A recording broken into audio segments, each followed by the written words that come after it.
Korea Utara, terletak di timur Laut Asia, adalah salah satu negara paling tertutup di dunia. Letak geografis yang strategis, berbatasan dengan Korea Selatan, Cina, Rusia, dan Laut Jepang, serta sejarah panjang perang dan penjajahan, membentuk karakter isolasinya.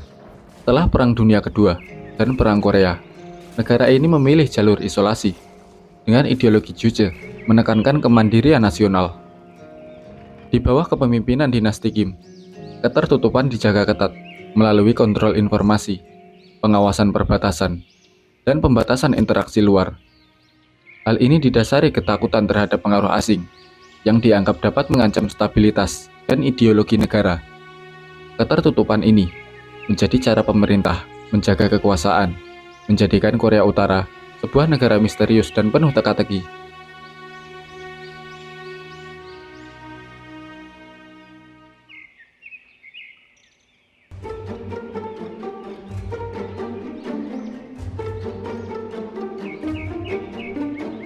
Perang Dunia Kedua adalah perang besar yang melibatkan banyak negara di dunia antara tahun 1939 hingga 1945.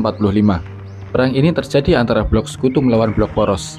Selain memengaruhi Eropa dan kawasan Pasifik, perang ini juga mengubah sejarah semenanjung Korea dan melahirkan Korea Utara di bawah kepemimpinan Kim Il-sung.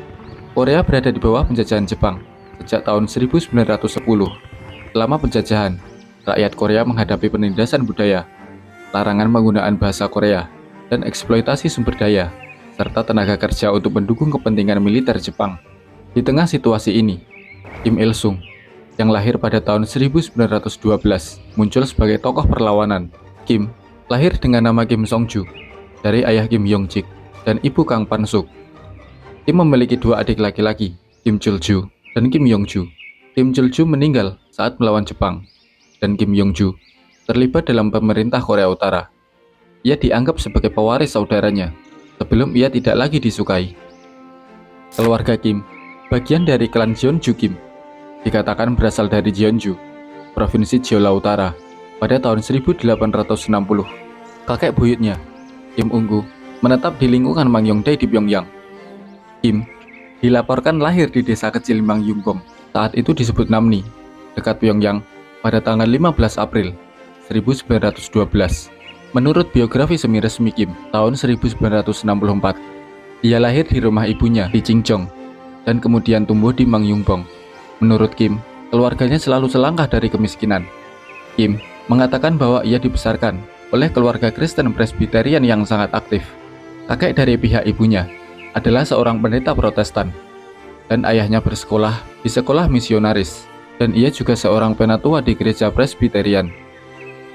Kim bergabung dengan kelompok gerilya komunis Manchuria, wilayah perbatasan antara Korea dan Tiongkok, dan memimpin serangan terhadap pasukan Jepang dengan strategi gerilya yang efektif. Dukungan Uni Soviet terhadap gerakan ini membuat Kim Il-sung menjadi kandidat kuat sebagai pemimpin Korea setelah perang. Pada tahun 1945, Jepang menyerah kepada sekutu setelah pengeboman Hiroshima dan Nagasaki. Kekalahan Jepang ini mengakhiri penjajahan di Korea, tapi juga memulai pembagian wilayah menjadi dua. Bagian utara dikuasai oleh Uni Soviet, sementara bagian selatan oleh Amerika Serikat. Garis pemisah ditetapkan di lintang 38 derajat utara. Ini sudah dibahas di video kami sebelumnya. Pada tahun 1948, Korea Utara secara resmi didirikan dengan Kim Il-sung sebagai pemimpin pertama. Dengan dukungan penuh dari Uni Soviet, ia membangun basis politiknya dengan menggabungkan elemen-elemen komunisme dan nasionalisme. Sebagai pemimpin Korea Utara, Kim Il-sung memperkenalkan ideologi Juche yang berarti kemandirian. Juche menekankan pentingnya berdiri sendiri dalam politik, ekonomi, dan militer tanpa bergantung pada negara lain. Sistem satu partai yang dikendalikan oleh Partai Buruh Korea menjadi ciri khas pemerintahan Kim Il-sung, didukung dengan propaganda yang kuat dan kebijakan militerisasi. Meskipun fokus ini seringkali mengorbankan kesejahteraan rakyat, Kim Il-sung tetap dihormati sebagai bapak bangsa oleh rakyat Korea Utara. Perang Dunia Kedua tidak hanya membebaskan Korea dari Jepang, tetapi juga menciptakan pembagian yang berlangsung hingga sekarang. Konflik antara Korea Utara dan Korea Selatan memuncak dalam Perang Korea yang berakhir dengan gencatan senjata, tetapi tanpa perjanjian damai resmi. Hingga kini, Warisan Perang Dunia Kedua dan pemerintahan Kim Il-sung terus memengaruhi hubungan internasional dan situasi politik di semenanjung Korea.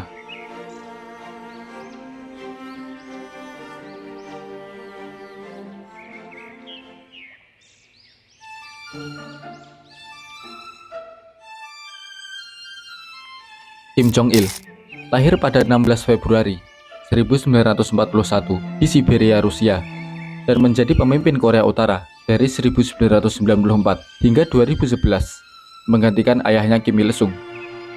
Menurut Korea Utara, ia lahir di Gunung Paektu pada 1942, tetapi banyak sumber lain mengatakan ia lahir pada 1941 di Siberia. Kim Jong-il belajar di Jerman Timur dan Universitas Kim Il-sung, lalu menduduki berbagai posisi penting di partai. Pada 1910, ia diumumkan sebagai penerus ayahnya dan menjadi pemimpin setelah Kim Il-sung meninggal pada 1994. Kim Jong-il memperkuat ideologi keluarga Kim dan menerapkan kebijakan militer pertama. Ia juga dikenal suka dengan seni dan film, bahkan menculik sutradara film Korea Selatan pada 1970-an untuk bekerja di Korea Utara. Pada tahun 1990, Korea Utara menggelar sebuah parade militer yang megah di Pyongyang untuk memamerkan kekuatan angkatan bersenjata negara tersebut dan menegaskan posisi rezim Kim Il-sung sebagai pemimpin absolut. Parade ini berlangsung di tengah ketegangan global setelah Perang Dingin, di mana Korea Utara berusaha menunjukkan ketahanan ideologis dan militernya, meskipun sekutu tradisionalnya mulai mengubah kebijakan mereka. Di Kim Il-sung Square, ribuan tentara, kendaraan lapis baja, peluncur roket, dan rudal balistik dipamerkan, bersama dengan pidato Kim Il-sung yang menegaskan komitmennya terhadap ideologi Juche dan melawan imperialisme. Meskipun parade ini dimaksudkan untuk menunjukkan kekuatan, banyak negara, terutama di Barat, melihatnya sebagai simbol isolasi Korea Utara. Namun, bagi negara tersebut, parade ini menjadi alat propaganda penting untuk memperkuat kontrol pemerintah dan memperlihatkan ketahanan di hadapan dunia. Korea Utara pernah menghadapi salah satu periode tergelap dalam sejarahnya dari tahun 1994 hingga 1998. Masa ini dikenal sebagai Arduous March atau perjalanan berat, di mana negara-negara tersebut mengalami kelaparan massal yang parah, diperparah dengan krisis ekonomi yang melumpuhkan. Diperkirakan ratusan ribu hingga jutaan orang meninggal dunia akibat kelaparan dan kekurangan gizi selama periode tersebut. Faktor utama yang memicu bencana ini adalah kombinasi dari keruntuhan Uni Soviet yang selama ini menjadi mitra dagang utama dan pendukung ekonomi Korea Utara, serta bencana alam yang melanda negara-negara tersebut, seperti banjir besar pada tahun 1995 dan 1996. Pada masa itu, Korea Utara dipimpin oleh Kim Jong-il yang baru mengambil alih kekuasaan setelah kematian ayahnya. Kim Jong-il menghadapi tantangan besar dalam mengelola negara yang sedang terpuruk. Meskipun pemerintahannya berupaya menjaga stabilitas melalui propaganda dan sistem kontrol yang ketat, bantuan internasional dari organisasi kemanusiaan seperti PBB menjadi salah satu faktor penting yang membantu meringankan penderitaan rakyat Korea Utara. Penyebab utama krisis kelaparan meliputi kebijakan ekonomi yang tidak efisien, di mana sistem terpusat, membatasi inovasi dan produksi pangan. Pemerintah lebih memprioritaskan sektor pertahanan dibanding sektor agraria, sehingga distribusi pangan seringkali tidak merata. Selain itu, sanksi internasional akibat program nuklir Korea Utara membatasi akses terhadap bahan penting seperti pupuk dan bahan bakar yang berdampak negatif pada produktivitas pertanian. Faktor lingkungan seperti perubahan iklim, banjir, dan kekeringan juga memperburuk situasi. Sementara, teknologi pertanian yang kurang berkembang membuat hasil panen tidak mencukupi. Krisis ini membawa dampak besar, termasuk malnutrisi kronis yang meluas, terutama di kalangan anak-anak dan lansia. Banyak anak mengalami stunting yang memengaruhi pertumbuhan fisik dan mental mereka. Selain itu, pengungsian massal sering terjadi, di mana warga Korea Utara berusaha melarikan diri ke negara tetangga seperti Tiongkok. Meskipun perjalanan ini berisiko tinggi, ketergantungan pada bantuan asing juga menjadi kenyataan yang tidak dapat dihindari. Meskipun pengawasan ketat, pemerintah seringkali membatasi distribusinya. Beberapa upaya telah dilakukan untuk mengatasi krisis ini. Bantuan kemanusiaan internasional, seperti dari Program Pangan Dunia, terus berlanjut meskipun menghadapi kendala transparansi. Pemerintah Korea Utara juga mulai mencoba reformasi di sektor pertanian, seperti memberikan lebih banyak kebebasan pada petani dalam menjual hasil panen. Di tingkat internasional, dialog diplomatik berpotensi membuka jalan untuk mengurangi sanksi, asalkan Korea Utara menunjukkan komitmen terhadap perubahan. Krisis kelaparan di Korea Utara adalah masalah multidimensi yang membutuhkan pendekatan menyeluruh. Reformasi kebijakan domestik dan kerjasama internasional diperlukan untuk mencapai solusi jangka panjang dengan dukungan global dan langkah-langkah yang tepat. Ada harapan bahwa negara ini dapat keluar dari krisis dan menciptakan kehidupan yang lebih baik bagi rakyatnya.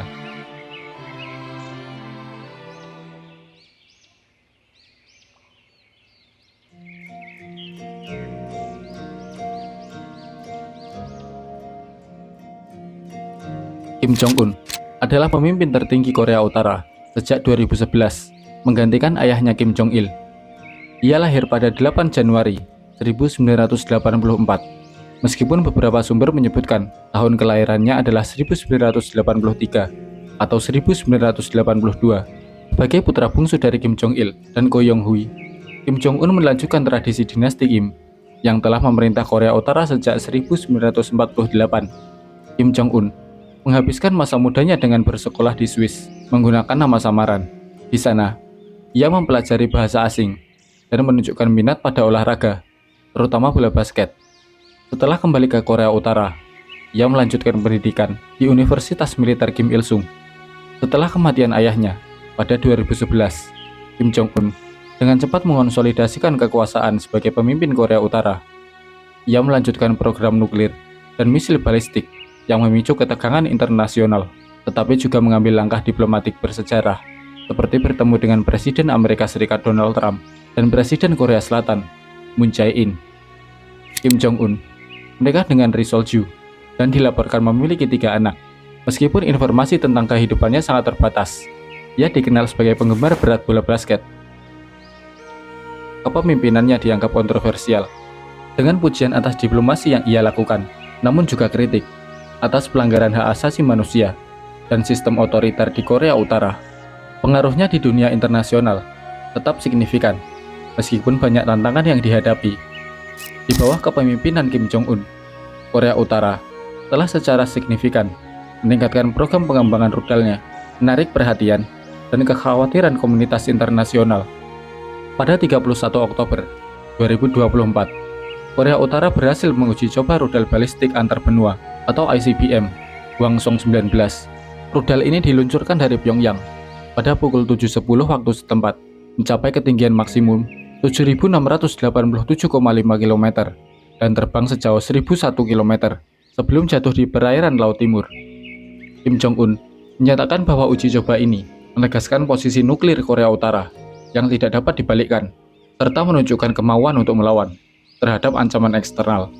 Selain itu, pada 6 Januari 2025, Korea Utara mengumumkan keberhasilan uji coba rudal hypersonik jarak menengah baru yang disaksikan langsung oleh Kim Jong-un.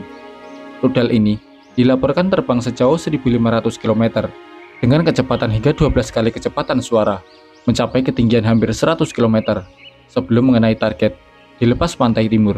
Kim menyatakan bahwa pengembangan rudal ini merupakan langkah untuk menghadapi ancaman keamanan dari kekuatan asing. Pada Agustus 2024, Kim Jong-un juga mengawasi distribusi 250 peluncur rudal balistik taktis baru pada pasukan garis depan. Peluncur modern ini dirancang untuk ditempatkan di sepanjang perbatasan Korea Selatan, menimbulkan ancaman langsung ke Seoul. Kim mengancam Amerika Serikat atas pembentukan blok militer berbasis nuklir yang mendorong Korea Utara untuk memperkuat kekuatan militernya.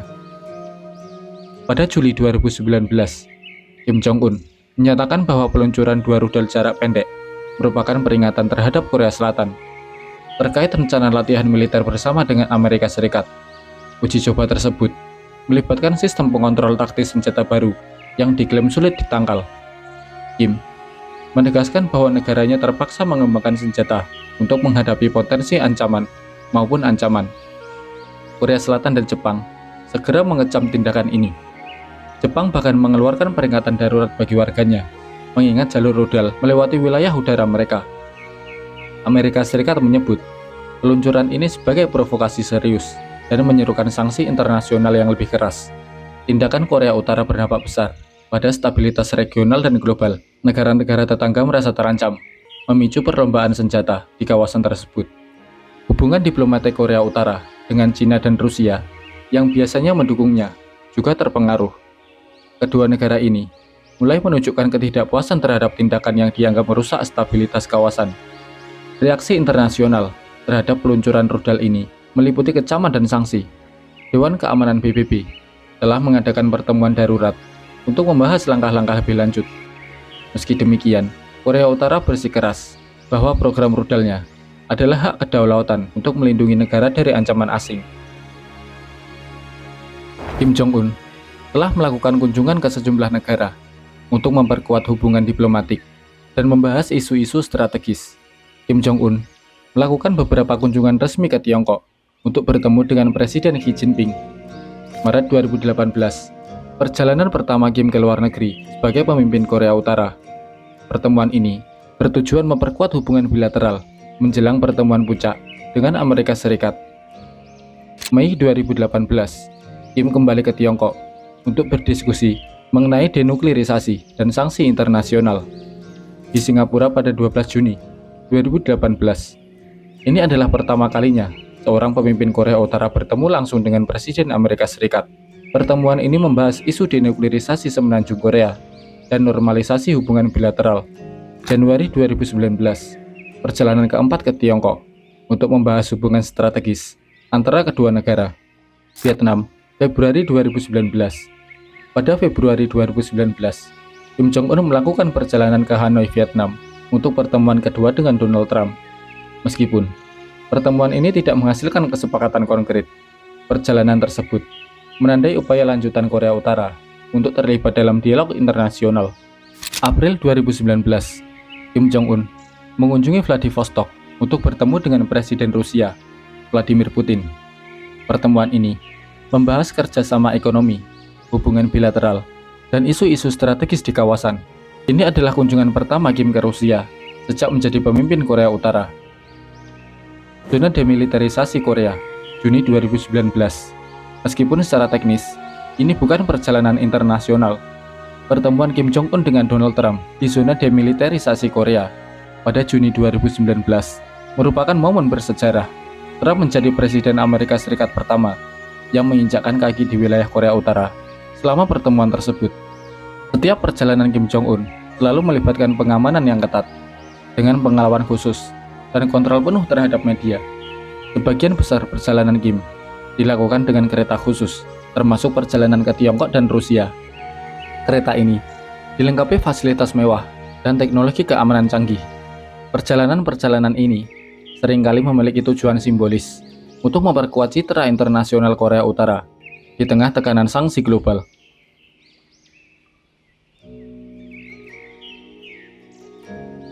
Dunia menyaksikan tahun-tahun penuh ketidakpastian selama pandemi COVID-19. Berita tentang kematian Kim Jong-un menjadi salah satu isu yang menggemparkan. Namun, berita tersebut datang dengan selimut misteri, desas-desus, dan konfirmasi yang lambat, cerminan dari sifat rezim yang ia pimpin. Kabar itu penyebar bara api, membakar imajinasi masyarakat global di tengah kekacauan pandemi. Berita ini menimbulkan pertanyaan baru tentang masa depan Korea Utara, stabilitas regional, dan dampaknya terhadap hubungan geopolitik internasional. Namun, seperti banyak hal lain tentang negeri itu, kebenaran tentang Kim Jong-un tetap buram, terselubung oleh propaganda dan spekulasi. Apakah kematiannya benar terjadi? Atau apakah ia hanya hilang sementara dari sorotan dunia? Fakta seringkali terjebak dalam bayang-bayang narasi yang diciptakan oleh negara itu sendiri. Dunia pun sementara itu beralih ke isu-isu baru, meninggalkan cerita tentang Kim Jong-un sebagai teka-teki yang belum sepenuhnya terpecahkan. Pandemi telah mengajarkan kita bahwa informasi, terutama dari sumber yang sulit diverifikasi, adalah hal yang sangat rapuh dalam pandangan kolektif dunia. Kematian seorang pemimpin yang penuh misteri ini akan tetap menjadi bagian dari kisah besar yang mewarnai salah satu era tergelap orang-orang di dunia.